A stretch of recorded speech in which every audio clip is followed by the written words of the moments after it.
Welcome to SpyHards podcast. I'm Agent Scott. And I'm Cam the Provocateur. And this is episode 3 of our SpyMaster interview series.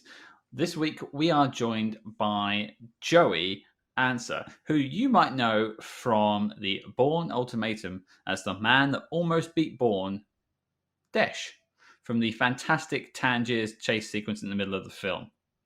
Yeah, this is a fantastic get. And I remember when we recorded that episode with the Mission Impossible guys, one of the hosts of that show highlighted Desh and said he wished that he had been a more prominent role throughout the film. So, you know, for a character who has very limited screen time, he really does have an impact. But aside from his fantastic role in the Bourne Ultimatum, this man is a writer and director himself. He's put together a Street Fighter film and 2 TV shows, which you can find on places like Amazon Prime at the moment. He's also in films such as The Old Guard and Mission Impossible Fallout. Yeah, and he's also popped up in like Attack the Block, and actually recently the Aladdin remake that Guy Ritchie made. So he's definitely a very interesting talent on the rise with some very notable credentials for sure. And of course, he's in Batman Begins. Yes, and we'll talk more about that in a few minutes. But we had a great conversation with Joe, and we can't wait to share it with you. But without further ado, the man of the hour, Joey Ansah. And joining us now, esteemed actor, stuntman, writer, and director, Joey Ansah. Thank you. Joey, thanks for coming aboard. We initially started to talk to you about the Bourne Ultimatum, but I've since found out you've done a litany of other things. So I kind of want to get into that, but I also want to find out how you got started in all this. So take us back to the beginning of Joey. Where does one begin? I guess I was a kid. I grew up in London, South London, and I went to school in Dulwich. So Dulwich College Prep, which is quite a fancy school. Dulwich College looks like Hogwarts, or, you know what I mean, run these very old institutions, sort of educational institutions. So started off there, and then at the age of 9, I moved to Ghana in West Africa, where my dad's from. My dad's from Ghana, my mum's from Plymouth in Devon, originally in England. So yeah, I guess as a kid, in terms of exposure to cinema, right, what were the influences? I used to do drama and act and plays, but as a kid, kind of, it didn't seem that cool, because I guess you're doing Shakespeare and wearing tights and crazy clothing. So it doesn't, I think they need to make, on retrospect, acting more cool for kids, because I think way more kids would throw themselves into performing arts if the characters or stories they were able to portray at that time were a little more relatable, rather than a kind of period Shakespeare thing where at that age you just don't appreciate it. You just think it's not very cool, etc. My dad was a big movie fan, and I remember every weekend he would rent an action movie, whether it was a Red Scorpion or a Van Damme film or an Arnie film. So I remember seeing films like Aliens and Predator really young. This is before we moved to Ghana, so I would have been like 7, 8. Sometimes with their permission, maybe sometimes not, but that sticks sort of firmly in my mind, exposure and being a big fan of kind of thrillers and action cinema.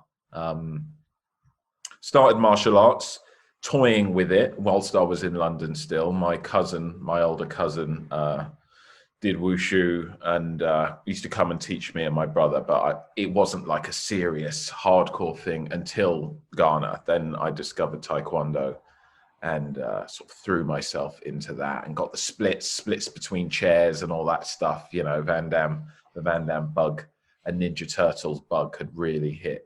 Ghana was interesting because it was a complete culture shock. You know what I mean? It's really interesting. It's a little anecdote, whether it's of interest, but being someone who's mixed race, I had grown up in a predominantly white environment in England.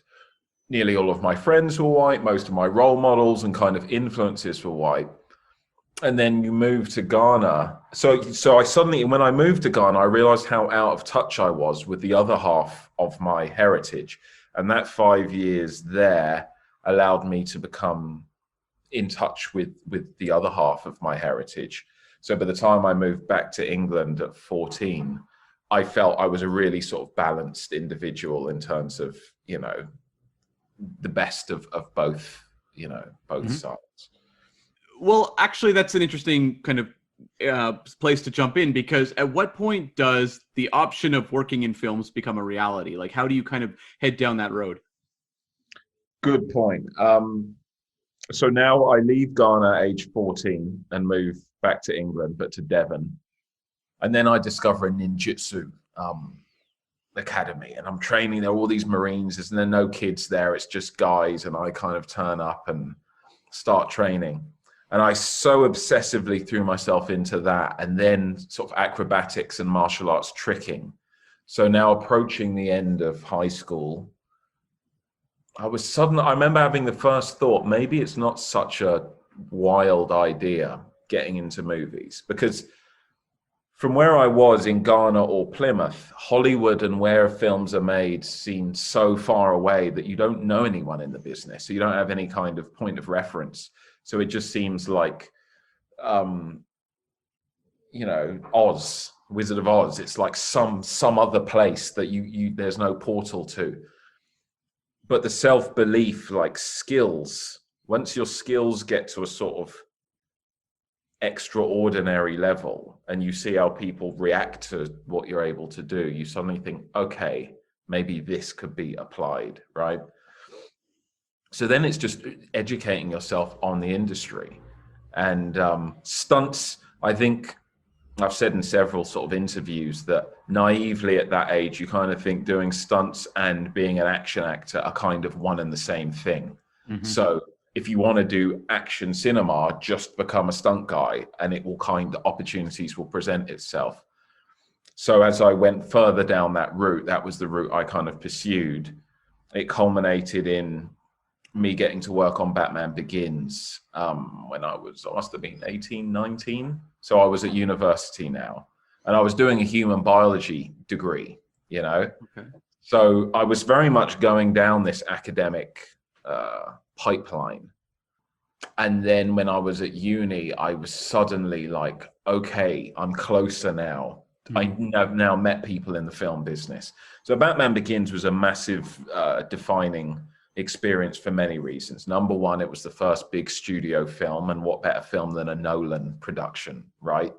The level of attention to detail, watching his process, watching how Christian Bale would work, seeing the Batmobile getting to nip into the Batcave, and you're just like, oh my God, this is like, you're suddenly understanding how it works, you know, which is really interesting. And that's when I suddenly realized I need to reconfigure this.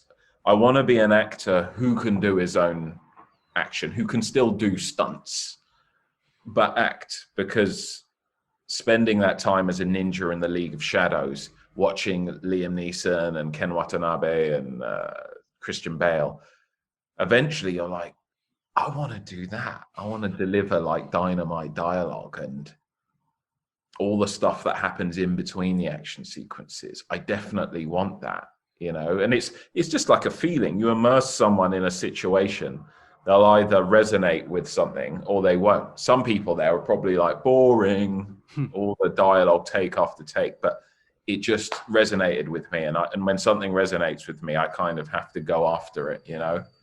So, there we go. Straight after that film, it was like, how do I become an actor in the UK? I need to get an agent. I need to join the sort of union equity. I need to get on this thing called Spotlight. That's kind of a database that all casting directors, agents, and actors in the UK use. If you're not on Spotlight, you can't be represented and put up for auditions. And there's certain entry criteria to even get on Spotlight. So if you haven't gone to drama school, it's really difficult. It's kind of a chicken and the egg thing, because they're like, if you haven't trained, they're like, well, what can we see you in? And it's like, well, it's hard to get an agent if you haven't gone to drama school, and it's hard to get any kind of good work that's going to impress an agent if you haven't. So somehow you know, here's little anecdotes. It's really interesting. So during the remainder of my degree at university, I was doing what stunt work I could. I was doing extras work, sports modeling things. And through the extras work, you know, I got to be on 60 different film and TV and commercial sets by the time I graduated. That's a hell of a lot of on-set experience. Random stuff with like John Malkovich and watching some really good actors. So that was kind of like a kind of film school as well. I think that also played into the desire to down the line make stuff as well. So where did the Batman Begins part come in place? So you'd started university, you're studying this quite in-depth topic you're looking at, and then you've also got this pull, this internal pull to do something. Did the Batman Begins come first, or was it the sort of background work, and then you got Batman Begins around that time? I think I'd already started doing background work, and Batman Begins sort of came in the middle of that, if that makes sense. Yeah. Because I think the necessity was, I got maybe halfway through the first year of university, and I realized I don't want to be a scientist as a profession or work in a lab or be a researcher or something. I want to do something with my martial arts or performance. And I remember calling my dad, who was still in Ghana, and saying, this is what I want to do. I want to drop out, essentially. And he was like, if you start something, finish it. He was like, what does it say about your integrity to other people if you started a degree and bailed out? He was like, finish your degree. At least you'll always have that behind you.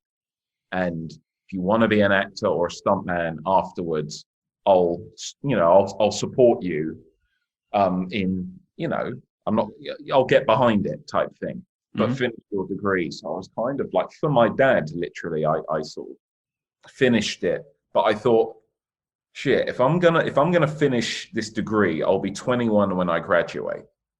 If I then went to drama school for another 3 years, I'll be 24, 25 before I can even start working, because you're not allowed to work when you're at drama school. You've probably heard the story of big actors who got halfway through drama school, got offered this role and just bailed, right, and never went back.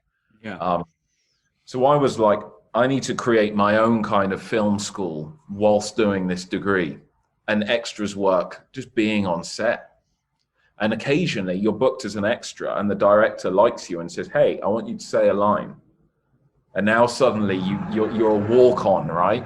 Or you get your first featured acting credit. So stuff like that happened. I remember on a BBC commercial, I went there as an extra, and I was suddenly on the cast list on the call sheet. And I was like, oh my God, so now I can get my equity union membership as an actor, not as an extra, and so on and so forth. But yeah, so then Batman Begins happens. I then graduate uni. I then do my first sort of indie feature film as one of the sort of principal characters, and got an agent. And then it starts to, you know, it starts to roll. Do you remember Spooks, the MI5? I do. Yeah. So I was in an episode of that, season 4, season 5, and that was quite a big milestone, because it was like, you know, a big show in the UK at the time, and I had dialogue and I was on screen, and, you know, that was like a sort of yes moment. And then, so at least when people, because you know what it's like, it's so funny. People say, oh, what do you do? And you're like, I'm an actor. What would I have seen you in?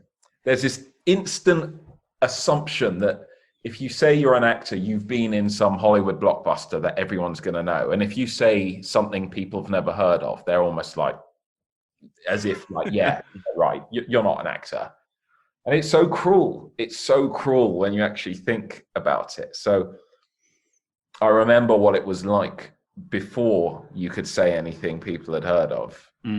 Obviously, it's nice when you can go bang, bang, bang, bang, bang, bang, and they're like, oh shit. But at first, you're kind of judged very sort of sternly by people on whether in their eyes you are a bona fide actor or not. You know what I mean?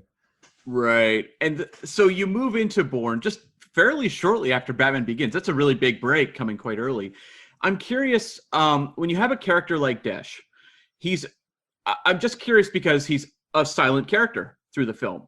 But I'm wondering, when they're approaching you, are they coming to you more as an actor, more as someone who can do stunts, and kind of what is there on the page? What are they telling you about this character to kind of bring you in? Or, I mean, obviously this is a very big opportunity, so you want to take it, but I'm just curious what they're approaching you with. Okay, good question. And there's a good answer to back it up.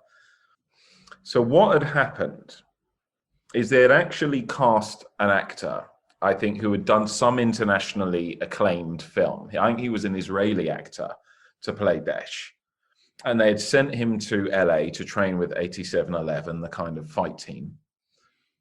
And from what I hear from the guys, he was a heavy smoker. He was going out partying every night and turning up to training just, you know, washed up and hungover.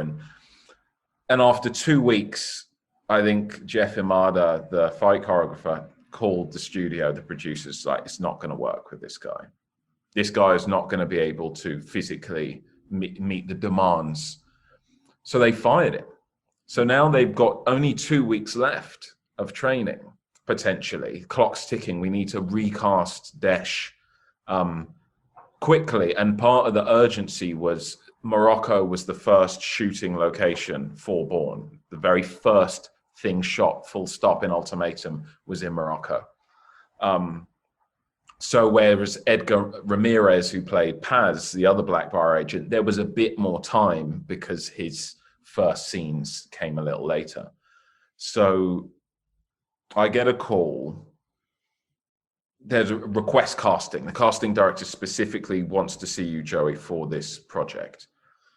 And they're like, the first audition is going to be a physical one with the stunt coordinator, because there's so little time left for training. They need someone who's kind of box ready, right? So they're like, if you don't have the physical skills, we're not even going to look at your acting, because it is what it is, right? They had this huge fight planned. So the first audition was at Pinewood Studios. There are about 60 guys there, myself included. And UK stunt coordinator Gary Powell was there with his team. And I think the first thing they said, who here can ride a motorbike? Manual, you know, with gears. And out of the 60, maybe, I don't know, 15, 20 of us put our hands up. And fortunately in Ghana, I was like motorbike obsessed, you know. And the hard knocks, I remember Gary Powell was like, if you say you can ride a bike, you better fucking be able to ride a bike. You know, it's like, because we're gonna take you outside now and put you on that Vespa and see. So those of us who said we could went out. And the funny thing about that Vespa, the clutch is still the left, you know, trigger, you know, whatever. But to change gears, you have to sort of clunk the whole handle system up. I'd never really encountered that before. I'd always been a motorbike, motocross, and a street bike rider. I'd never really spent that much time on especially manual scooters. So as you depress the clutch, you've got to sort of clunk the handle up a notch for sort of first gear, second gear, third gear type thing, and then sort of notch it down. So we did their like drive, change up to third gear, turn around, come down, put neutral, put it on the stand, boom. Everyone did that successfully. It was fine. So then we went back in and it was just choreography for 2 hours. They'd set up a sequence, like person A and person B, you know, their moves, pair up with someone and start doing it.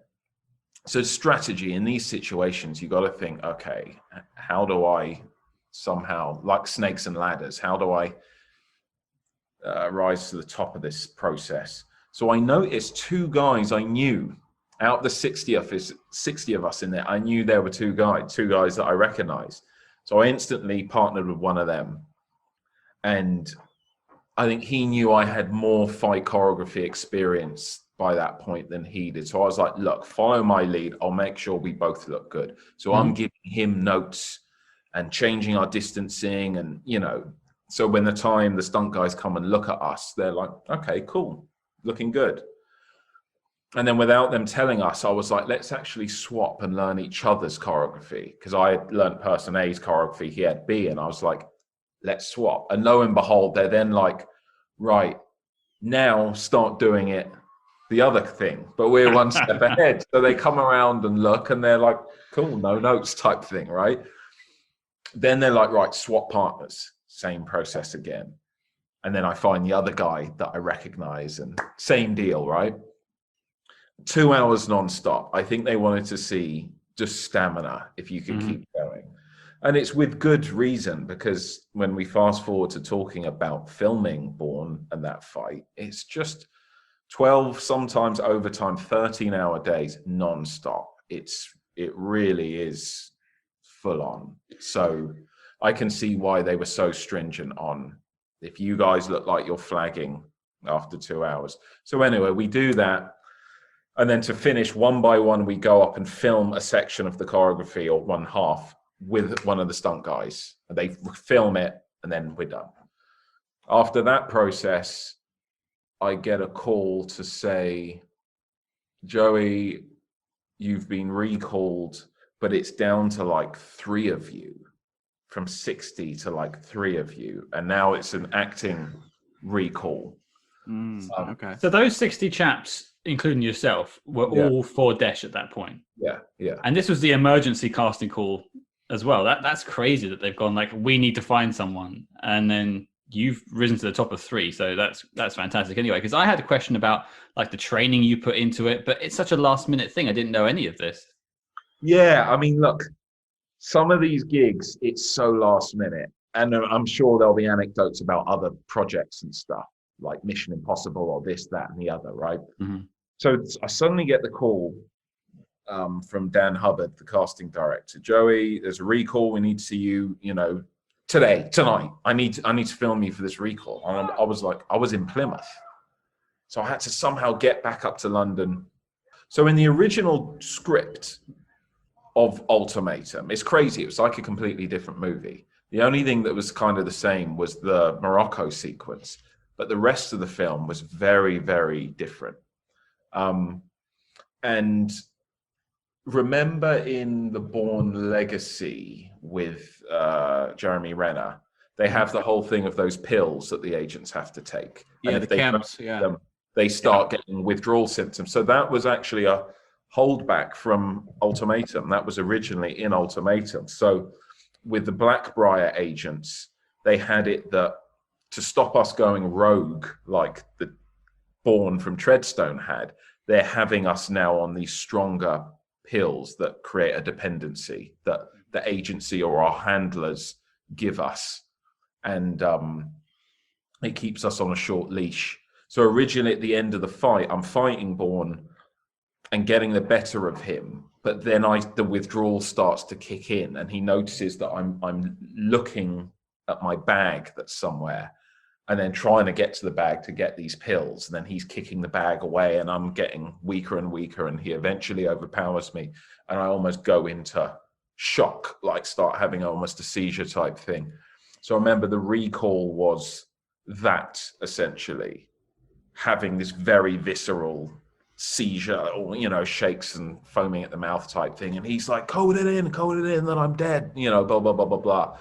So film that with the casting director, went waiting. Then I get a call to say, right, Joey, it's down to 2 of you. Down to you and one other dude. And Paul Greengrass, he said, you couldn't be more different from one another. And Paul Greengrass wants you both to go to his house and just, I guess, have a meet and greet and talk for him to make his decision. So I said to Dan, the casting director, I was like, that's amazing, but is he going to see us at the same time? Because that's going to be it's going to be like a bidding war. right? Imagine how awkward that is. You guys are both going for a dream role at the same time in front of the director. Everyone's going to be potentially, it's like a dick measuring contest type thing. And he was like, that's a good point. That is, it will be a bit awkward, won't it? And he said, look, Paul's a smart guy. If he's chosen to see you at the same time, he has a good reason for it. So I was like, cool. So I again, you've got to have a strategy. I thought, if I get there and it's a staggered meeting, he's meeting me separately from the guy, then cool, I'll just be myself and try and, convince him I'm the best guy for the job. If I get there and the other actor is there simultaneously, I'm predicting he will be doing his very best to, sell himself and whatever, kiss ass or whatever it may be. No disrespect to him. Look, that's just the game, right? It's only natural you would. Yeah, exactly. So I thought if that's the case, I get there and he's there, I'm going to elect to almost say nothing. I'm going to channel the character. These Treadstone, Blackbriar characters don't lose their cool under fire. So that's what I'm not going to be pressured. I'm not going to be forced into saying anything at all. If Paul asks me something, I'll try and answer with dynamite, but I'm not going to be doing a little dog and pony show. Look at me, I can do this, I can do that. So they send a car for me, take me to Greengrass's palatial place in Henley, which is amazing. He's got a whole office block on his grounds and stuff. So we go there and the other actor's already there. And I'm like, fuck, I see them walking down this kind of, he's got like a gravel driveway with like a orchard kind of very pretty. And I see them walking down there like a postcard, like two lovers, like bloody, far from the madding crowd or something like that. So I'm like, oh God, okay, here we go. I'm gonna have to play it cool. So I go greet the other guy, and they're already deep in conversation. And I'm just walking with them. Paul's like, come into the kitchen, I'll make you guys a cup of tea. So go in. His daughter comes home from school.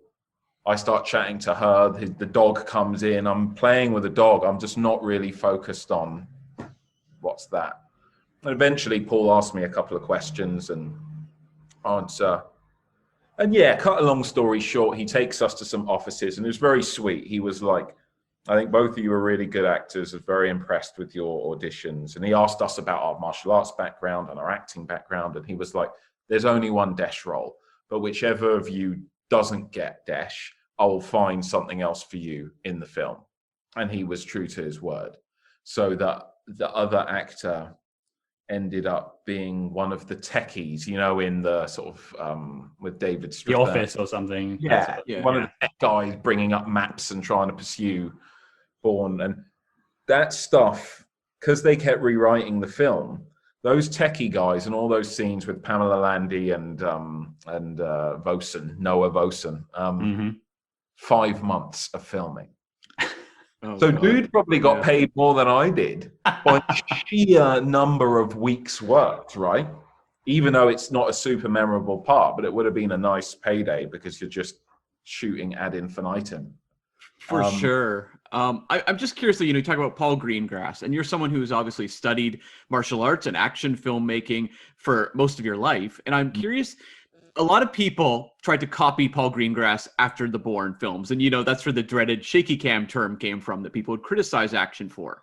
I'm curious, though, as someone who specializes in this field, what does Paul Greengrass do that other filmmakers aren't doing? Like, why does it work so well when he does it? Well, it's his approach to all of the totality of his filmmaking approach in these films.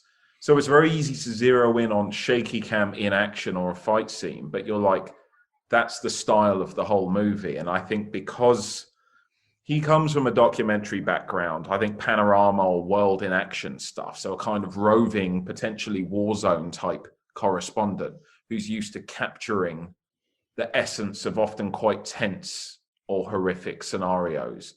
And when you see that kind of war correspondent filming, it's often hovering over soldiers' shoulders as they're shooting around corners. And so he brings that to filming. And it's interesting, even in a dialogue scene, when Paddy Considine's character comes to meet, I think he meets some CIA person, the guy I end up blowing up in the car, you know, the guy who died in the bomb. Yeah. That guy, remember, meets with Paddy Considine and ends up giving him some very juicy intel on Treadstone, and that's why they need to bump him off. That's why I'm sent to Morocco to kill Daniels. That the camera is almost like a voyeur, isn't it? As if it's a peeping Tom listening in on a conversation that you shouldn't really be hearing. And I describe it as impressionism. When it comes to action, he's less interested in documenting exact details, A, B, C, D, you know, continuous. He wants to show you the key beats. I mean, I guess combat is chaotic, right? It's frenzied. If you've ever been in a fight or a melee, or you've been in a nightclub when you're having a good time and the first thing you know that there's even a fight happening is a wave of bodies sort of move and push you, and you're trying to orientate, where is this, the source of this wave coming from? What are people moving away from? And it's so chaotic. You suddenly think, yeah, how many details do you fully capture in a moment like that? And I think that's Greengrass's style: frenetic, close. As I said before, little details are often lost in stuff. Because let's talk about violence, right? This is something I'm quite passionate about, that few films capture. When you see a fight break out, you could be across a 2-lane road and you instantly get butterflies in your stomach and an adrenaline dump. People's faces contort into these masks, these animalistic masks that you're never used to seeing in day-to-day stuff. Your canines get bared when people are angry. That's quite a shocking, you know, hardwired cue that we react very much to. When a dog does it and curls its top lip, you're like, fuck, I don't want any of that. And when a human does it, you're like, I definitely don't want any of that. Or a chimp does. Fights are seldom static on the spot. They move like waves, don't they? People get charged until they hit a solid object or they fall over. There's a lot of movement. And there's so many aspects of real horrible violence that are not captured in choreographed fight scenes. Whereas I think the choreography paired with the way it's shot gives you the essence of real violence. And that's the misgivings people have about how little you can see, how little detail you can make out in the Bourne fights. You definitely feel like you're watching real violence, don't you? And for that, Greengrass wins. And I imagine from his perspective, he would say, I've achieved exactly what I set out to achieve here, you know? Right. It's a very visceral style, and the way he does it and puts them together. And I always see his camera style as like how your memory works, because like you say, you don't remember things as just one video that plays. You're blinking, you're looking around, and that's exactly what his camera's doing. And then you get to this fight scene here that we've got. We've done the chase through Tangiers, and now you're actually viscerally fighting with Matt Damon. I have to say, out of the 3 Bourne films, that original trilogy, that is the best fight scene. I'm not going to touch Legacy because it doesn't come anywhere near those ones. Ultimatum is probably the best one, and that fight scene is probably the best moment of the films. Thank you. Yeah. I mean, I would agree. I find it exciting to watch still. You know, it's really odd when you know you've been in a good film and hopefully you've done a good job as an actor when you can watch yourself in a film and feel detached from you. It's like you're watching someone else, an avatar that looks kind of like you but isn't you. And it's so tense. And I never forget the very first time I saw the film was at a cast and crew screening in LA. And then the next time was at the world premiere in LA. And people, you could hear that people were holding their breath almost during that fight. And I remember seeing someone gripping their armrest, just little details. And when it finally ends and I'm strangled and I slump and it's over, you could almost hear a collective like breathe out, like relief, because it's just so tense. You don't want to breathe. You don't want to look away. You're locked and you're invested. I mean, when you deconstruct narrative, I love as a filmmaker, writer, director, actor, whenever I see a film with an amazing sequence that blows your mind and you're feeling, you're not just reacting logically or cognitively to it, but you're having a hormonal response. If you were having your blood work done, you would see varying hormones being released, blood rate going up, perspiration changing. And I think, okay, let's try and create a roadmap of how, like a conductor, they achieved this effect. The Dark Knight is a really good example. The whole tumbler chase leading to the destruction of the tumbler, and then the bat pod being born out of the tumbler, leading up to the truck flip in The Dark Knight, right? That whole sequence I had tears in my eyes by the end of that, seeing that in the IMAX for the first time. And you're like, I'm having almost a religious experience watching this thing. And I go away and try and understand how Nolan has achieved that as like a graph, you know? And it's interesting as humans, when we watch art, moving motion picture, or even read a book, we are naturally playing detectives. We're trying to predict where it's going. Oh, from all the clues and information on the page of the characters and their motives, I think this is going to happen next when I turn the page, or in the next scene, this is going to happen, right? Because we are smart individuals and we like to think of ourselves as smart. So when the filmmaker does something that you didn't expect, suddenly you're in free fall. You're not standing on hard ground anymore, and you're completely at his mercy. And that's a very special experience as a film fan when you watch something. I'm sure you guys can think of moments like that in cinema where you're like, I'm in free fall now and I don't know what's going to happen next. We've gone off reservation. And Greengrass, with the whole pursuit in Tangier leading up to the fight, achieves that. And just elements, there's so much, like, you can almost break it down into kind of maths. You know, the police are chasing Bourne is chasing me, I'm chasing Julia Stiles. You've got this four elements that are all pursuing different elements, and they all come together. That amazing part where you hear the call to prayer ring out, and Bourne is on one rooftop, the police are on another rooftop looking at Bourne's looking down at me on the ground, who's looking up at Julia Stiles, contemplating jumping across that that alleyway. And everything freezes, and you're like, who's going to make the first move that's going to then dictate, the flow of energy again? She makes the jump. I then go into the building, and then Bourne decides I need to jump through someone's window and into their apartment, and off we go again.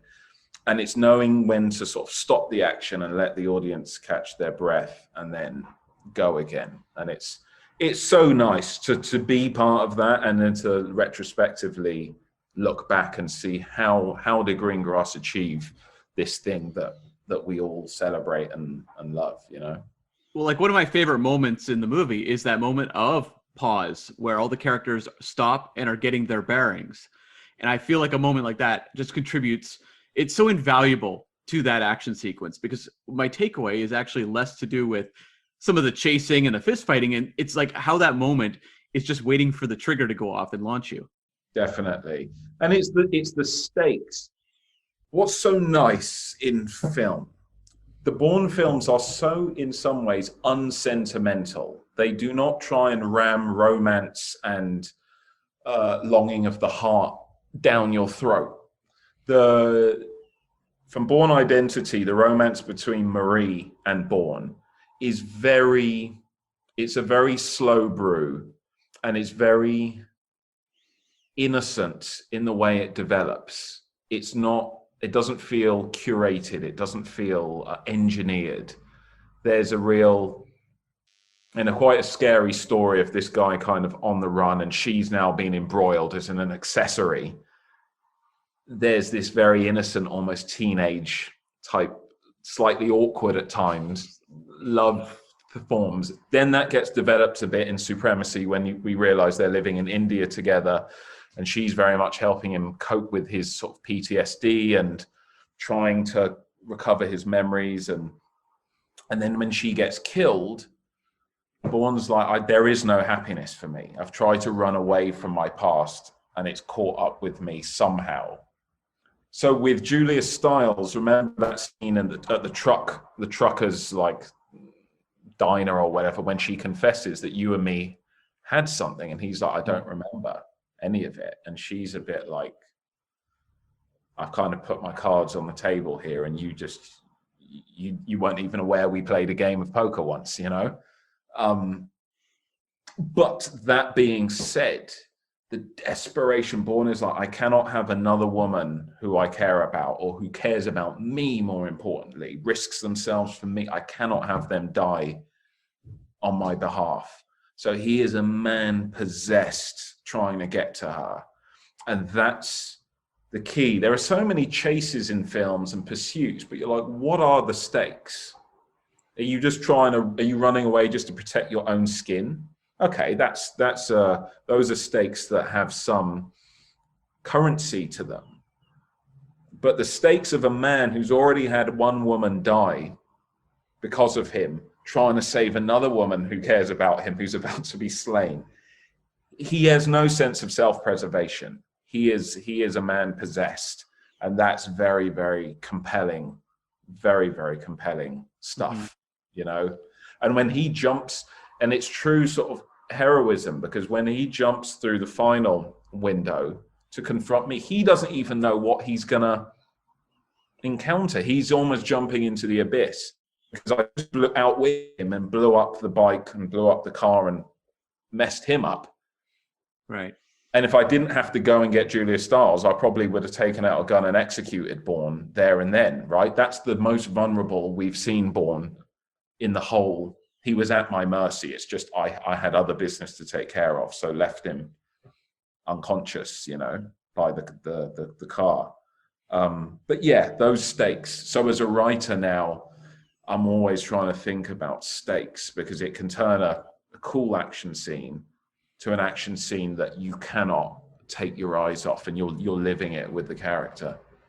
Well, we can all understand loss, and that's how it helps the audience, because you can put yourself in Jason Bourne's shoes, kind of. No one is Jason Bourne, but we can try and pretend for a little while.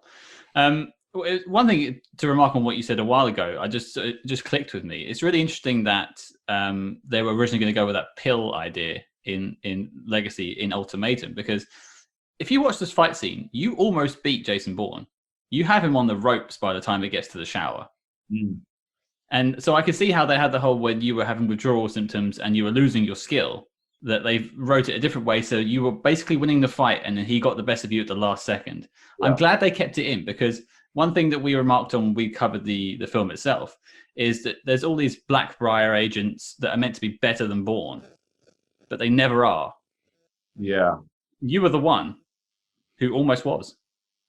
Yeah. So close to being number one. But here's sorry, I'm just getting a drink. Here's an interesting anecdote that you probably don't know about how that fight was originally scripted to end. So forget the pills now. They've gone on to new drafts. We actually shot a different ending to the fight, which I liked, and I'm sure you'll like, but you'll understand why they changed it to what we see in the film. So originally, we end up at the back of the shower. He's strangling me with the towel, and I'm strangling him with my hands, literally choking the life out of him. And we're both, you know, it's like we're in a death lock. And then suddenly there's a bang, And I just drop to the floor, and Bourne jumps, and he looks, and Julia Stiles is holding a smoking gun. She's clearly woken up from being knocked out by me and picked up one of the guns and saved Bourne. That was a cool narrative decision because she's not a field agent, a combative agent. She's more of a logistics agent and handler. So to see her actually take a life for the first time was a great bit of character development for her. It also further conveys how close her bond is with Bourne and that she'll kill for him, especially given that she was a handler for me, so she's killing an agent that depends on her. You know what I mean? The reason they changed it is that you realize Bourne has not killed anyone in the film up to that point. Greengrass worked out that, hang on, Bourne will go through this whole film not killing anyone. And even Paz says, why didn't you take the shot? Remember, he spares Paz. He doesn't kill him. So they realized that if Bourne is forced to kill, his whole point is he doesn't want to be an assassin. He's trying to leave that thing again, but it keeps pulling him back. Unless he ends this thing, unless he cuts the head off the dragon, he's going to have blood on his hands forever. And then the new scene that came up as a result of Bourne killing me, not Julia Stiles, was him with his bruised, bloodied knuckles saying, I see the faces of everyone I've ever killed. I'm haunted by it. And that was a very strong, melancholy piece about the cost of killing. It isn't trivial. Even for a trained assassin, it's not trivial to take a life. He's desperately trying to leave that behind. But every time he kills someone, it brings back every other person he's killed. And it's hard. And then Julia Stiles, remember, at that point has finished dyeing her hair and cutting it, and it's black. And she's looking at this tortured killer, essentially. She hasn't killed anyone, but she's like, I care about you, but I kind of can't relate to you fully either because you're... So with her killing me, it would have been nice because it would have been like, who would have won? Had she not been there? Could Bourne have physically overpowered me? Probably not. But I see why they did it, because for Bourne, who is the star of the film, who's the person we followed through the trilogy, it's a great narrative arc, him having to kill again and being regretful for it. And then it motivates him even more choosing not to kill Paz, because he's like, I've already killed one of you. And we're all the same. Like you and me are one and the same. Killing you is like killing myself, It's deep. I don't know. I think I kind of want to see the Desh legacy. I know they should have kept me alive. They should have. Well, I'm curious because you've worked with Tom Cruise in Mission Impossible Fallout. You worked with Christopher Nolan. You're saying you were watching Christian Bale. I'm curious. You don't hear as much talk in terms of Matt Damon as a collaborator in terms of action when you're doing these Bourne films. His name is not brought up a lot the way that you hear people talk about the professionalism of Tom Cruise. I'm curious, though, what was it like to have Matt Damon as a close collaborator for an action scene so intense like this? Matt Damon's number one. I would go in terms of like the total package. I mean, we can talk about Cruise later on, but from the moment I met Matt till the closing thing, he's just like, if I could have hearts in my eyes emoji for him and who he is as a man, not just how he is as an actor. Super down to earth, super intelligent, very comfortable in his own skin. There's never a moment where he's beating his own drum or having to throw his weight around or pull rank or anything.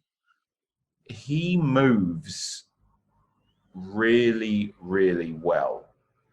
95% of that fight is him. It's all very little. We did second unit stuff, and so the only bits, it's easy to say what bits aren't Matt in that fight. Smashing through the window, obviously the jump from the exterior isn't him, and the interior smashing through onto the floor. He kind of covered it, but a double also did that shot. When I throw him and he goes flying and hits the wall and falls onto the couch, that was his double, because he fully hits the wall like horizontal and then falls. When I dump after the side somersault, he sweeps me off my feet and I pick him up and tackle him onto like a table thing before grabbing that candlestick. That was his double. Other than that, it's all him.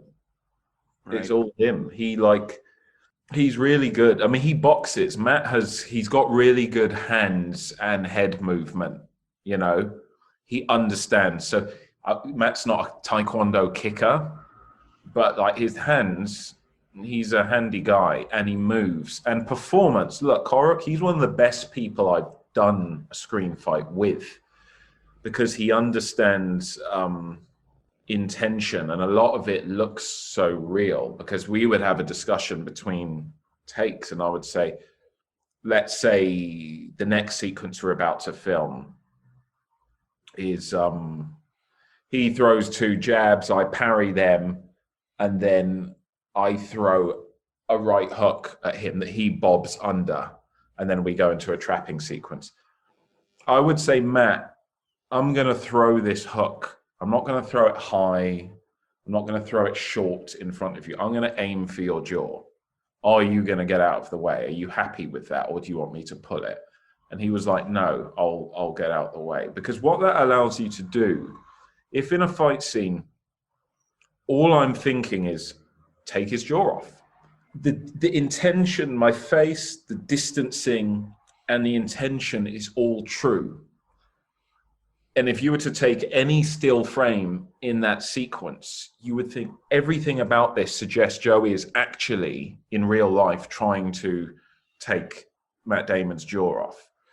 And it's those subtle things of just distancing intention that make a fight seem very real and brutal, and you're almost wincing at certain hits, versus something that's, you just don't have that visceral reaction. And I think working with it takes an actor who understands performance, because it's the same thing with the dialogue scene. It's intention. You either believe a performance or you don't, based on the intention. And as they say, 70% of all communication is non-verbal, right?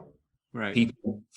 People put too much onus on the line they're saying or the punch they're throwing, and forget about all the subtle other body language that communicates whether this is true or not.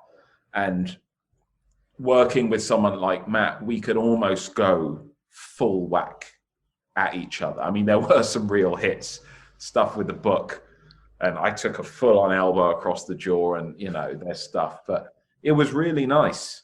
And the funny thing with choreography, you learn it and learn it and learn it. Sometimes you're doing takes, you're very much aware, okay, parry, bob, hit, bang, take a reaction. Whereas sometimes, occasionally, you hit this sweet spot where you're not thinking of anything. There's just a person trying to punch you, and you're trying to punch them. And miraculously, every time you genuinely try and punch them, their head at the last second is not there. And you do this 6-move, 7-move sequence, and you're almost like, I had no active thought of what I was doing. There was just Jason Bourne was throwing punches at my head, and I was trying to hit him back. And it was a miracle neither of us actually clocked each other for real. But it's that moment of that felt real, and there was no cognition of it. Same with the dialogue scene. Sometimes you're in a dramatic scene where the words just come out. You're just reacting. You're listening to what they're saying, and you react, and the words come out. That's why they should call it reacting, not acting. But the best actors react rather than thinking about, this is what I'm going to say. It's like, I'm just going to listen to what you say, and I'm going to react emotionally to what you've said and how you've said it. And same fight scene dialogue, it all ends up becoming the same kind of thing when you boil it down. But he's great, man. Even the motorbike stuff, we'd have sometimes jump between first unit and second unit. So I remember I was doing some first unit shots, and it's like, Joey, second unit need you. So I'm sort of rushed to another location in Tangier, and I see a bike stunt being done. I see what I think is Matt's stunt double come careening on the sort of dirt bike around a taxi. He does a back brake skid, so the back wheel flips out. He hasn't put his foot down, so he's almost drifting this bike, freewheeling, and hops off it into a run. And I saw it, and I was like, shit, that was sick. And I thought it was a double, and I went and looked at playback, and it was Matt who had done it. And I was like, oh my God, you know?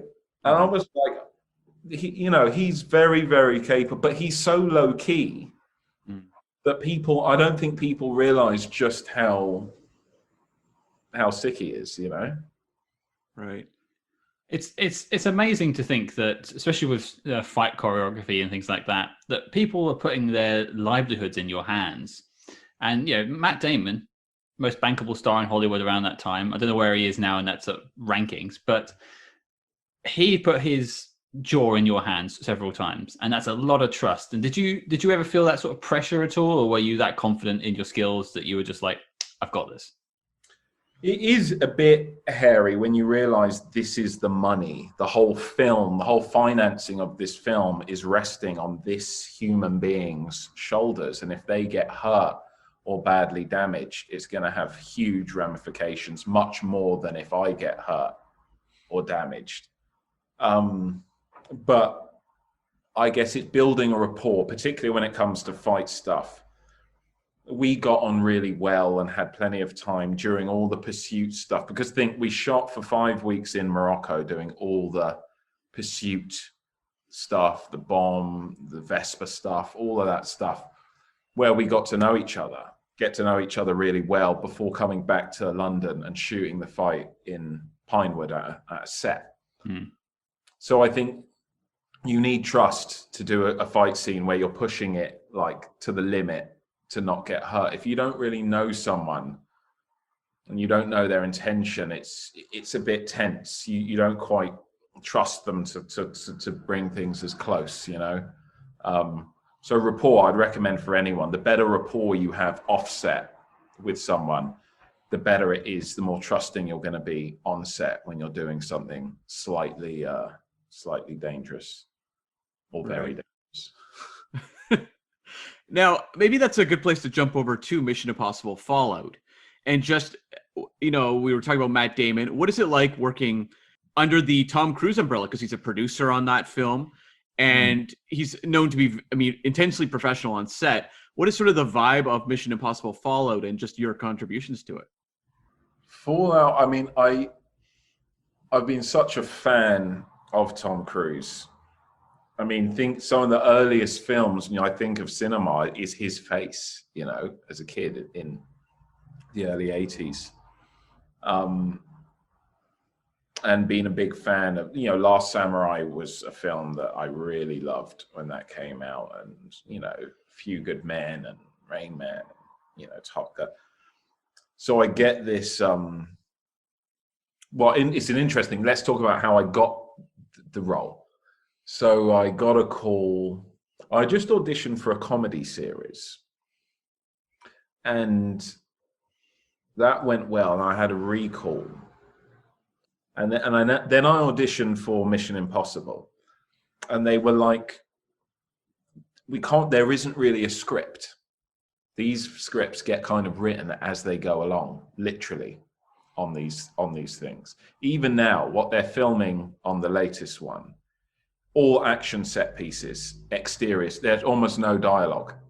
They have a rough idea of why the character is here, but then they'll go in studio interiors 6 months later, figure out and rewrite, and Macquarie will keep on going. So they're very kind of abstract jigsaw puzzles being put together, those films. So they were like, look, you guy, the character you're up for kind of works for this White Widow character.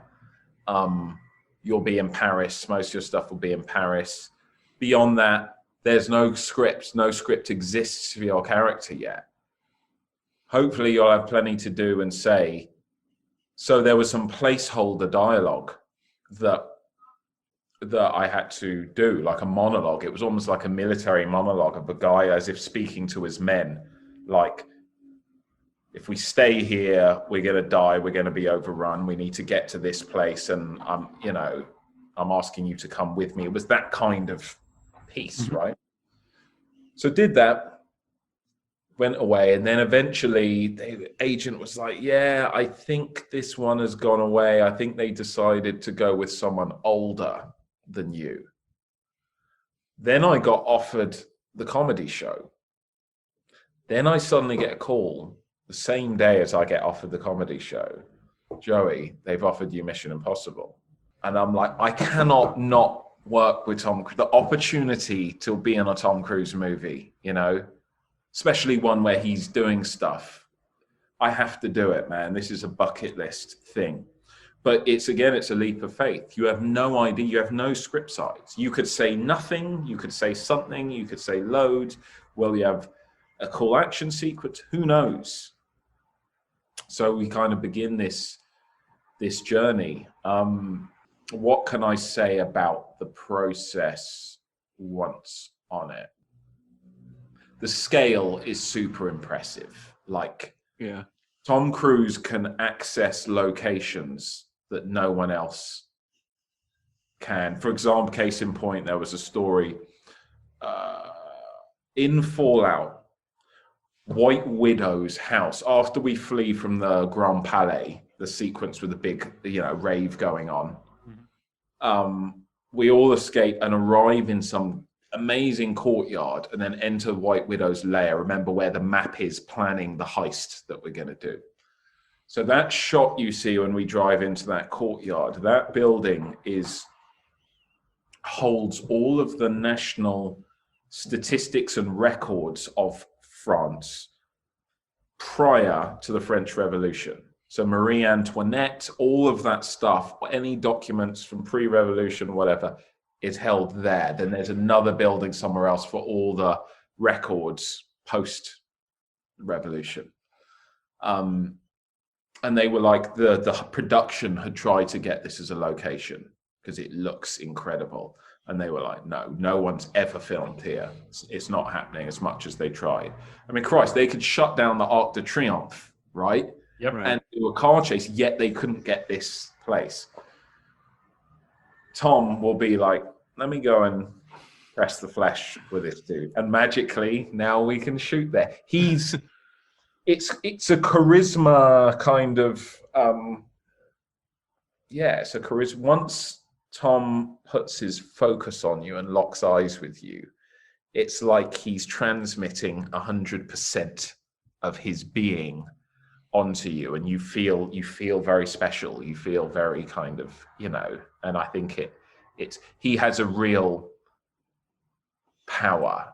It's interesting over the years working with different A-listers and stuff, and you're like, I'm used to seeing you on the screen. I wonder how it's going to feel seeing you in person, whether you're going to radiate this huge aura or not. And boy, does Tom. He has a lot of power, and he's absolutely sort of committed, borderline obsessed with filmmaking. He's on it 100%. He's on it, and he's not someone that's like late to set ever or languishing in the trailer. He is on it. When he comes on set, okay, McHugh, what's the shot? Let's shoot. Money, let's shoot. That's his kind of his energy. He takes his work very seriously. He has high expectations for himself, and as a result, he has high expectations for everyone else working with him. And that's cool. Look, I can respect that. I can get on board with that. But you better come ready. You better come prepared, because if you don't meet his standards, you're gonna know about it. Right. Put it that way. So I think it's not for the faint of heart working on a Tom Cruise or someone of a very sensitive disposition.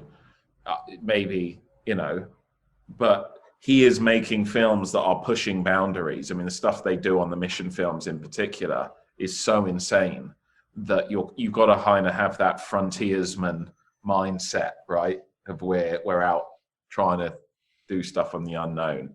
I remember one insanely impressive thing. We actually shot a scene outside of the Grand Palais. So after the whole shootout in that sort of jazz bar where we first meet the White Widow, and all those men are trying to kill Lark, who he's impersonating, and they kind of fight their way out. There's then a scene outside of the Grand Palais.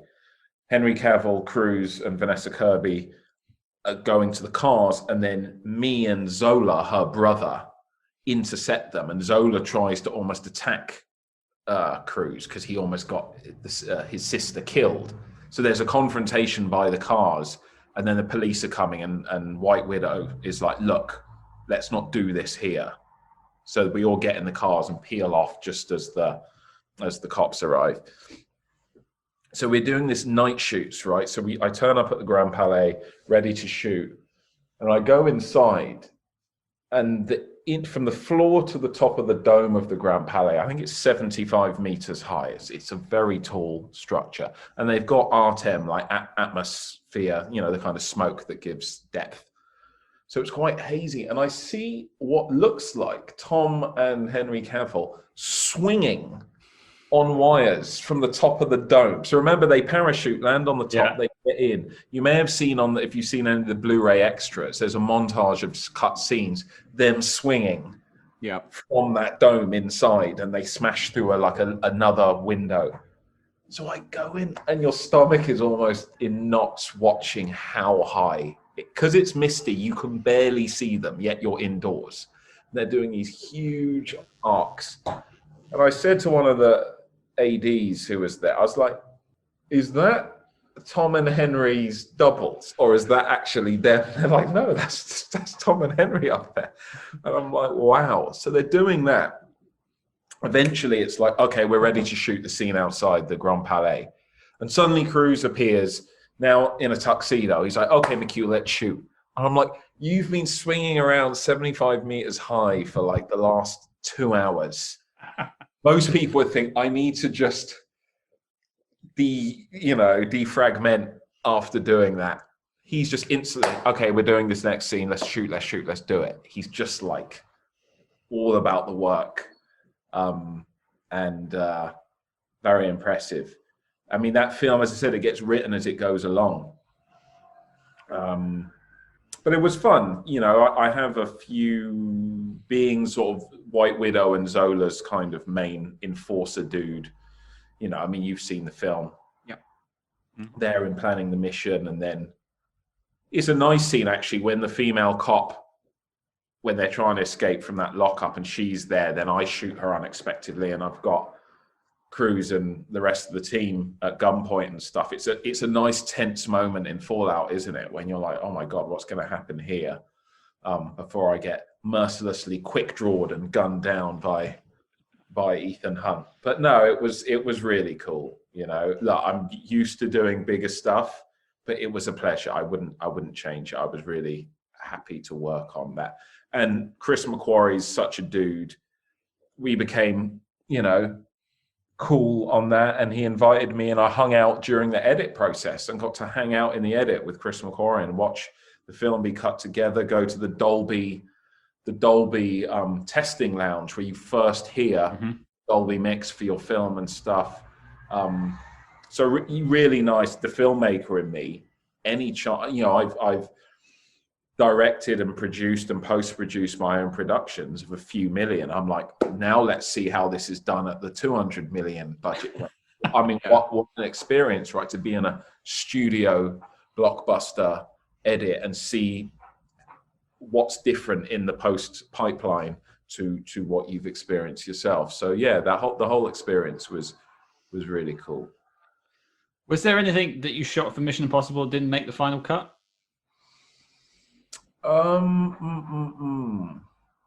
Well, mainly that scene outside the Grand Palais, because Zola goes for Cruise. Cruise ends up underhooking him and slamming him onto a car. So then I draw a gun on Cruise, and then Henry Cavill comes in and to disarm me, and there's this tense sort of standoff, and then White Widow's like, look, let's cut the crap and get out of here. So that you see elements of that in the kind of montage of deleted stuff, but right. There's, look, extra little bits. Me and Zola driving in the truck, when we ambush the police convoy stuff. There was a bit more coverage that was shot. Not every single bit of coverage, but there was no entire scenes that I shot that weren't in it. But it was a long shoot, man, because that film is going on. But I can note every bit of driving and motorbike and helicopter you see is all Tom, literally. All Tom's stunt double does is line up certain shots for camera. So like the one that he snapped his ankle on, for example. Yeah. Earlier in the day, his double will come and do that jump a bunch of times, and they'll set up all the angles. So when Tom turns up to do it, it's ready. There's no faffing about of setting stuff up. It's all good. That's all Tom's double does. He doesn't actually do any stunts. All on-screen stunts is Tom. And sometimes being on set, I saw him doing some of the motorbike stuff and the green BMW way handbrake turns off the steps, the sort of 180 handbrake turn. And you're just like, wow, man. He's like Bruce Wayne, isn't he? He's someone who's made hundreds of millions and has become a master expert. He can pilot just about any vehicle on Earth. And as we know, he'll be going to space, so he'll be learning how to pilot vehicles off Earth. But yeah, he is the man. He is like the world needs people like that to push boundaries, right, and inspire people. Well, when I look at your filmography, you've worked with some of the best teachers humanly possible. You've got Macquarie, Nolan, Greengrass, Tom Cruise, Matt Damon. How has that sort of informed your journey, working now so much in the Street Fighter franchise as a writer, director, stunt coordinator, across the board actor as Akuma?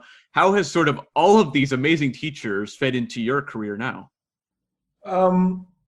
It kind of goes back to what I said before about understanding why I genuinely believe there is a formula for good cinema. It's not chance. I think very good filmmakers, look, take someone like Jim Cameron. Time and time again, he'll from Aliens to T1 or T2 or True Lies, he makes these sequences that just hit all the right buttons, and they're just a magnificent. It's like True Lies. I challenge anyone to not watch that if it comes on TV.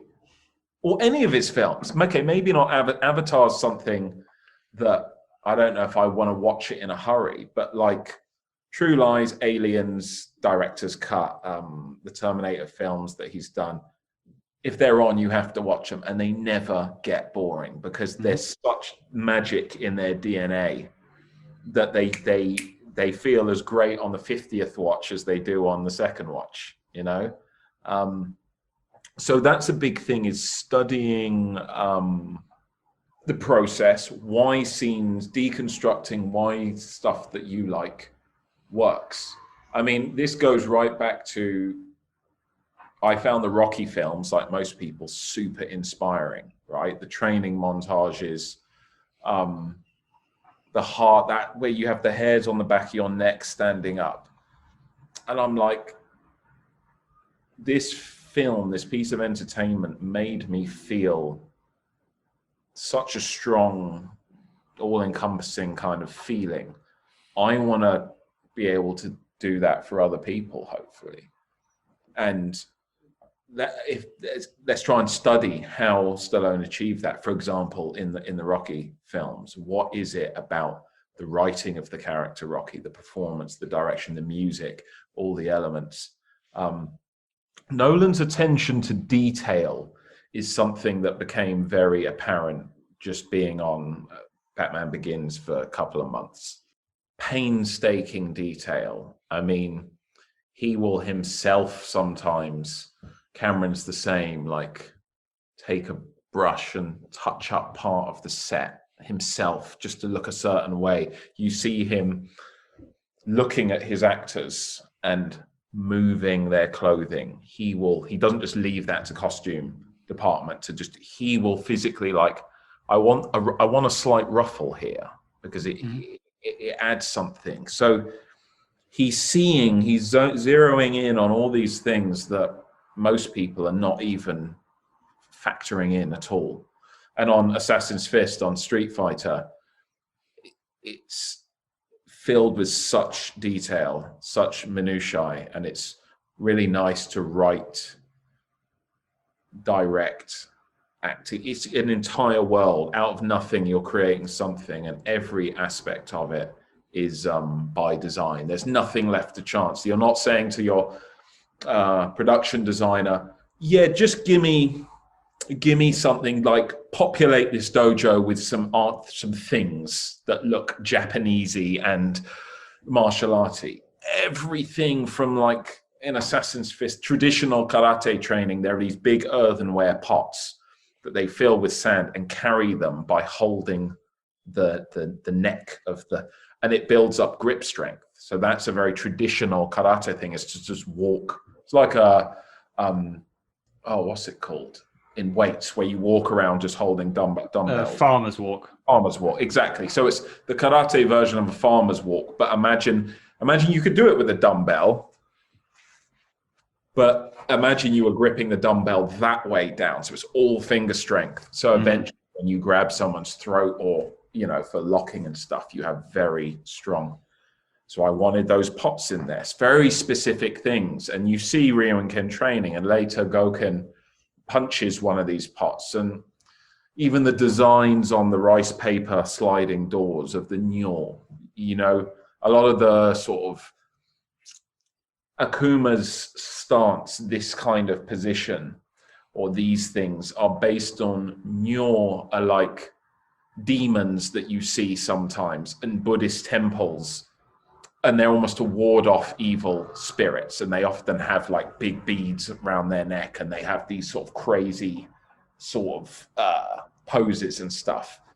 So paying homage to all these things, it's really nice to just seed the frame with stuff that 80% of the viewers won't notice, but that if that 20% are like, wow, even things. Okay, let's talk about. It's a good point, because for any filmmakers listening, you may think what I'm about to say, you may think, wow, I never really thought you could do that in post-production. So let's take the character of Goki, who's Akuma, right? So there's, for those of you who haven't seen my Street Fighter series, you have this character Goki, who essentially, like Darth Vader, goes down the dark side of the Force and becomes, his final form is Akuma. Akuma just means demon in Japanese. That's what Akuma translates as. So we see a gradual transition of him descending into this. The more he dabbles in Satsui no Hado, the murderous intent, the more it warps him. So to start off with, in the earliest scenes filming Goki, he's lit like his brother Goken, right? Flattering light, but progressively I want his eyes to appear more sunken. So we're starting to light him differently to everyone else in the same scene. Just that his eyes seem that little bit deeper set, because when you can't see someone, when you've got top-down lighting like I have now, and you can't see my eyes, it's much more menacing than you being able to see the whites of my eyes in detail. So subtly changing that from lighting on set, and then also in post-production, crushing the blacks and making the shadows more inky around someone's eyes is something very subtle. You can do masking, so you can, even in post-production, when you're coloring your frame, you could have two people in a frame, and you could draw a line and completely light this half of the frame, or the shadows in this half of the frame, differently to how the shadows are in this half of the frame. So when you shoot on digital, like a Red or an Alexa, an Arri, the raw files look very washed out and quite milky, and you can see loads of detail in the shadows. So when you hear the term crushing the blacks, it's reducing the amount of detail you can see in the shadows. So if you want something very moody where someone is key lit and half of their face is in the light and half of their face is in the shadow, you'd want to completely crush the black so you see no detail on the dark side of their face. But in reality, the raw file, you would see plenty of detail in the shadow. You have to actively choose to crush the blacks there. So also with the actor playing Goki, the more he descends to darkness, progressively in audio post, you're pitch shifting his voice lower.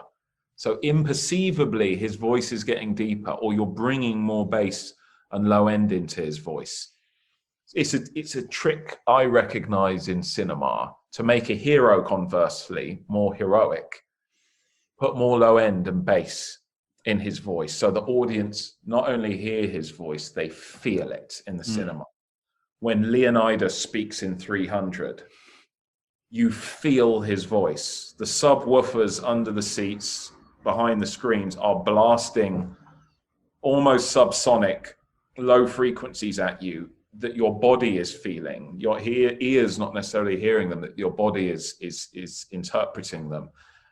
And if every character doesn't have that effect, but your hero does, suddenly when they speak, you take notice.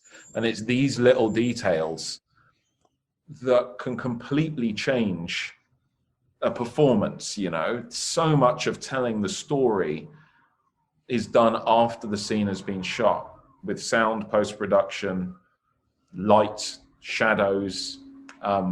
It's fascinating. And you can go as deep down that rabbit hole as you want or not. But I think master filmmakers really, you know, when you finish shooting the film, you've only done 50% at best of the film. You're going to do that work again in post-production in detail. You know what I mean? Yeah. Giving someone's footsteps more weight, the quality with the Foley of someone's footsteps. Think of how Arnie's leather-clad motorcycle boots sound in T2. You're like, he sounds great. Right. You think of all the old Westerns, how they would play up the Spurs sound. Yeah. Oh, totally. Yeah. Well, I was gonna actually ask. So, for me, if we're pivoting off now, you've fought Ethan Hunt, you've fought Jason Bourne. When are you fighting James Bond? I know, and I've been close. I've auditioned for a Bond. I was close to getting, you know, the start of, I guess it's Quantum of Solace, where they fall through the roof and they're hanging on the ropes, you know. I was very close to getting that part, actually. But yeah, I would love to be in a Bond film one day. I worked with, obviously, Chris Hemsworth on Snow White and the Huntsman. That was a cool experience. And he's someone that's got a lot of presence, real dude, real giant of a man. You meet him and you're like, instantly, you're like, okay, I can see why you're where you're at. He's got strong. Well, we're a spy movie podcast, so I'm going to throw a couple of quick spy questions at you. You're in the hot seat now, okay? So, favorite spy film of all time? Wow. No pressure. Yeah. I'm almost pulling at like performance anxiety. I'm pulling a blank of all the spy films, but I think let's say it'd be let's go with the Bourne film, just for ease of a lack of something else. I think when all things considered, a Bourne film. Right. Would you say that the Ultimatum is your favorite of the five? It's hard, actually. I like, a lot of people don't like Supremacy. They rank Supremacy as the weak, actually, as a pure espionage film in what it represents, the locales. I actually think Supremacy may be up there. it's odd. People think, but it doesn't have the best fight. I think the car chase, the Moscow car chase, is spellbinding. But the locations and the mood, when you think of classic espionage, spy stuff, Germany, Moscow, places like that. So yeah, maybe Supremacy for the espionage element. Right. One of the things that we do is we are trying to rank the best spy films of all time. It's one of the goals of our podcast. And for me, Supremacy actually was maybe a step better than Ultimatum in terms of the spy story. So I completely agree. Yeah, I think, as you said, as a movie or an action film or a thriller, maybe Ultimatum, but as an espionage thing, I think Supremacy captures the mood of what true classic spy stuff is made of. Yeah. And you've talked a lot about growing up and watching all these, Arnold movies and, Dolph Lundgren films and whatever.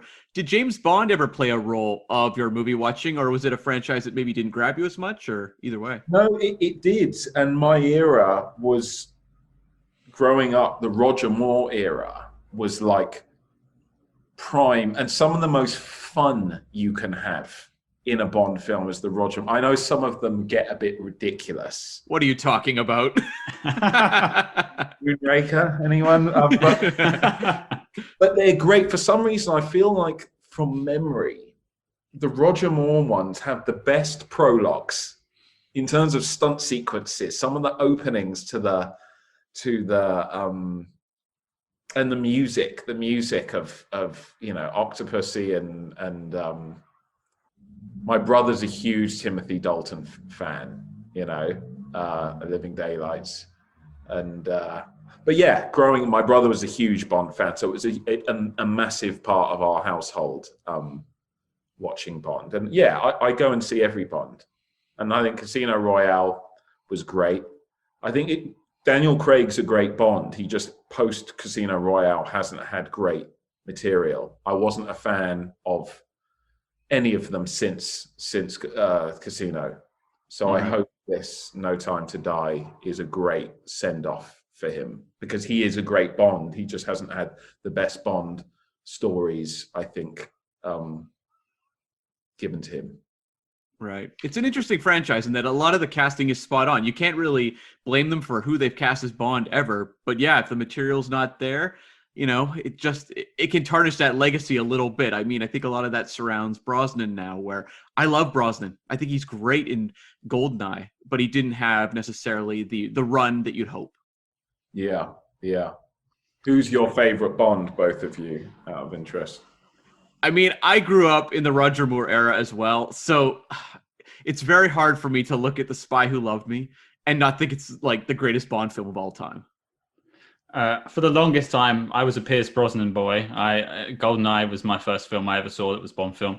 But going back years ago and actually rewatching them all, Sean Connery is the winner for me. Okay, so on review, Sean Connery was the... Yeah, I mean, he's a dude. What can you say?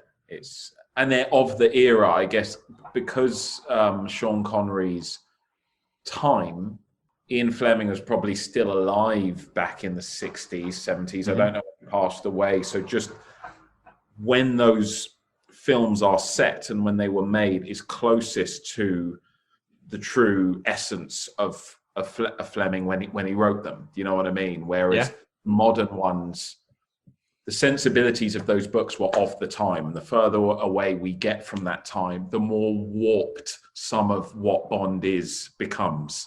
It's in conflict a bit with the trappings of the times we live in now versus the simpler times somewhat, So I would take it from what you said before that Roger Moore is your Bond, if you're going to pick one. No, but it's for what reason? For sheer fun, for the all-round package. Because in some of them, Roger Moore, in the films before he gets too old, handsome guy, and he can be lethal, but you have fun, and his best of British, just the way his little eye raises at Jaws, just a little.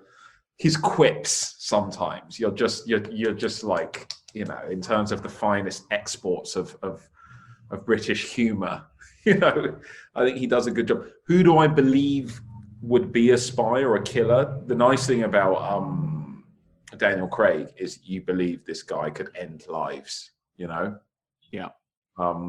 It's hard.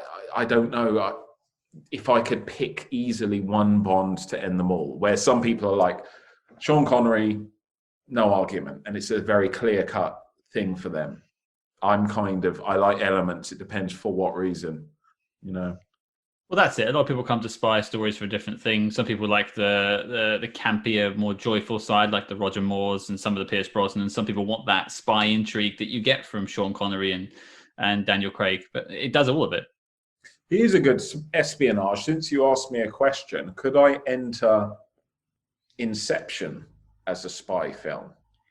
That's one we're still debating, but I think there's plenty of grounds for that argument. Yeah. I mean, we covered Men in Black, so there's got to be room for it. I'd say. Yeah.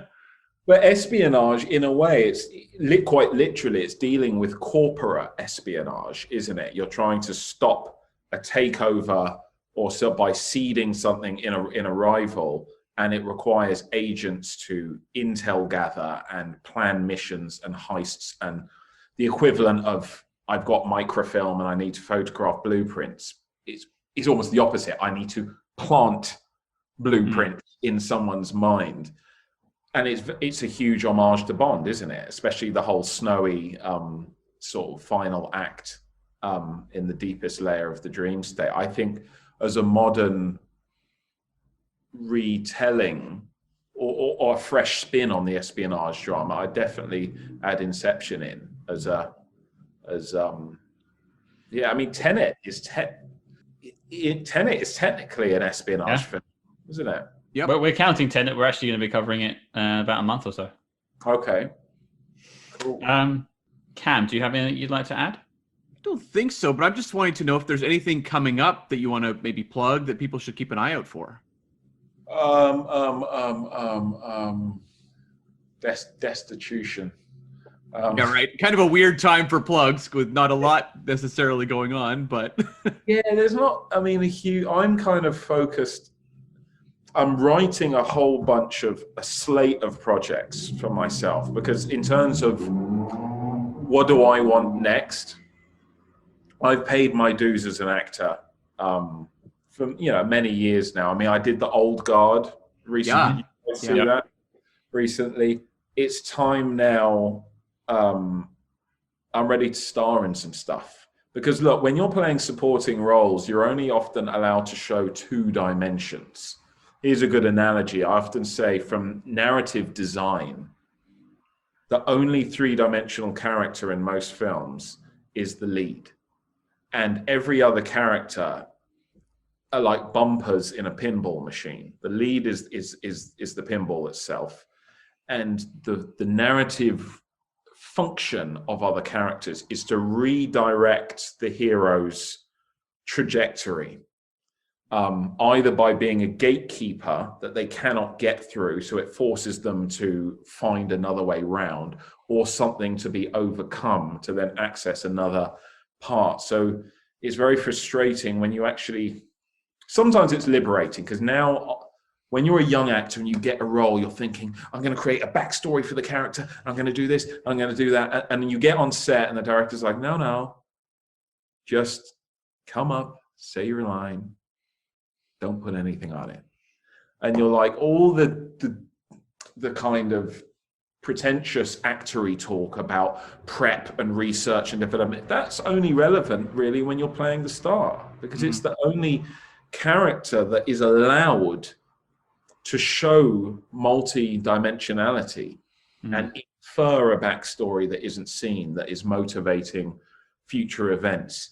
When you're playing these other characters, you're playing archetypes, and archetypes have to be instantly recognizable by the audience. Oh, I know what you represent, and I know the how much length of leash you've got to play on.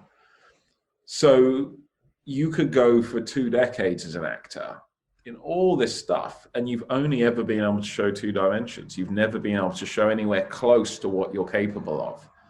And it's only once you start being number one or number two on the call sheet, that you can really do that. And so my efforts now are to create, it's like Matt Damon had to do and Stallone had to do, Mm-hmm. If you're not being served up. Some actors are very fortunate, straight out the bat they're landing lead roles, and then their career just continues, so all they've ever known is playing three-dimensional characters. But when you've paid your dues for 15 years like me playing largely two-dimensional characters, Akuma is probably the most interesting character I've played, but it's one that I've written and directed, but because it's tied up in this video gamey anime looking thing, the industry doesn't necessarily give it the full respect. So creating more contemporary thriller type things is going to be a better calling card. You know what I mean? So that's what to look forward to. I mean, I'm always working as an actor in this and that, that's fairly steady. But in terms of filmmaker wise, that's where my sort of efforts. For example, I'm writing a project based on the Dutch resistance in World War II. Mm-hmm. Oh, cool. And it's in some ways it's quite espionage-y and one of the greatest traitors to the Dutch resistance, people being turned by like SS Gestapo agents to work against, like infiltrators against the resistance. Very interesting time, but it's based on some fact, some real events. So like a fictional outer layer built around a real, mm-hmm. a real series of events. So yeah, there we go. Very cool. Great. Well, Joey, all that's left to say for me is, firstly, thank you for joining us. This has been fantastic. Where can people find more from you? Where can people see the Street Fighter films? What are the best links? Street Fighter. I mean, you can follow me. I'm on Instagram at the Joey Ansah. Assassin's Fist is on. If you're in the UK, it's on Amazon Prime, free to view. Otherwise, out of the UK, you could rent it or buy it on Amazon Prime. They're for a small fee on iTunes and all the normal places. I mean, Assassin's Fist has been out for a while. Again, Street Fighter Resurrection was another miniseries I did afterwards. I think in the UK, that's on Amazon Prime. The distribution things, sometimes these projects move home. It was on Netflix. Oh, now it's on Amazon Prime, and so on and so forth. But yeah, follow my IG. If anyone wants to reach out to me, follow my IG. And yeah, man. Awesome. We'll put a link to that, of course, in the show notes so people can do that as well. Cool. Well, it was a real pleasure. Thanks for having me, guys. It was great to meet you and chat to you, talk shop. This was a blast. Thanks for being so generous with your time, because this was really insightful on so many projects we really love. Okay, well, take care of yourself. Thanks, buddy. And we're back. What a fantastic interview we had there with Joey Ansah. I mean, it was a great time. Yeah, it really was, and gave me a lot of insight into movies I already loved. Like, obviously, Mission Impossible Fallout is such an amazing film. Bourne Ultimatum, I'm a big fan of as well. And just Batman Begins, that was a real bonus for me. So I was really excited to hear him talk about working with those directors and just the process of some of those great stunts. Exactly. I said it to the man, and I stick to it. I want to see the Desh legacy.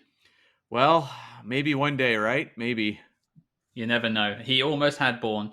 The only thing I want to touch on in terms of the interview, wrapping up, was that revelation about the story from Legacy originally being an Ultimatum. Yeah, because Legacy is our movie this week. And I really thought that was interesting because I think a lot of reviews were written at the time, back in 2012 when Bourne Legacy came out, being like, this chems thing is really stupid. This doesn't match anything to do with what's great in the originals, blah, blah, blah. So it's very, very interesting to hear that the chems was something they were flirting with, even during the golden era of Bourne films, as, I think a lot of critics would have considered it. Yeah, I think we would probably say the same. But it's interesting what Joey said, because one thing we remarked on our episode that came out a few days ago on Bourne Legacy is they had this whole idea of them sort of withdrawing from the pills, but we never really saw any of the agents start to fall apart. Yeah. You see Jeremy Renner fall asleep. That's around about it. Yeah, I know, right? Like, it seems like the sort of thing you would want to pay off if you set it up. And that's something we definitely criticized about Legacy. I really enjoyed that that he talked about how that was the plan, that his character would actually suffer from this. And you just wonder, like, if this was something they were flirting with. I mean, they had the same producers on Legacy as well as the original Bourne films. Hmm. Why wouldn't they have fought to keep that consistent? I think if you did it in the way Joey presented it, where like he's scrapping with Bourne to get to his pill packet to get through the fight because he almost has him, that's got tension to it. Hmm. Whereas as we were presented with in Legacy, it was almost like it was a driving force for Jeremy Renner's character, but it didn't really seem to affect him. Yeah, well, it's that classic Spider-Man thing, right? Where in the comics he'll run out of web fluid, or he's almost out of web fluid, and Doc Ock's attacking. How is he going to get out of this scenario? That's the sort of thing that I think is really fun and interesting to work into a Bourne film for, especially these characters who, as we keep evolving in the franchise, they keep saying these new assassins are more and more deadly than the last. So, like, what is their weakness? And I think it's interesting to create a weakness like that. Yeah, I think it humanizes them even when they are superhuman. Yeah, yeah, exactly. So that's kind of a bummer that we didn't get to see maybe a Paul Greengrass take on that type of material. But no, it was just nonetheless fascinating to hear Joey's talk about some of these experiences working on these films, like just the entire process of getting the gig. Obviously, the complications that came with that was a great story. A lot of really interesting insights, and I loved him talking about Nolan's attention to detail, for example. I mean, what a learning process. No kidding. It must be amazing to see all these masters of their craft executing it. And in some of their best films, Fallout, Batman Begins, Bourne Ultimatum. Yeah, for sure. I mean, talk about working with the best of the best. And I mean, definitely very, very fortunate career to have worked with some of these talents because, a lot of actors will bend over backwards just to get into a Christopher Nolan movie or what have you. And, Mm. having that fortune early in your career, I'm very interested to see where Joey's career goes from here because I think we could see some really interesting action stuff, and I would love to see what he can achieve just now as a stunt coordinator and, with someone who has the eye of a director now and a writer. I think we could have some interesting things in the future. Absolutely. And the only thing I'll mention about is we also spoke about spy films and Bond.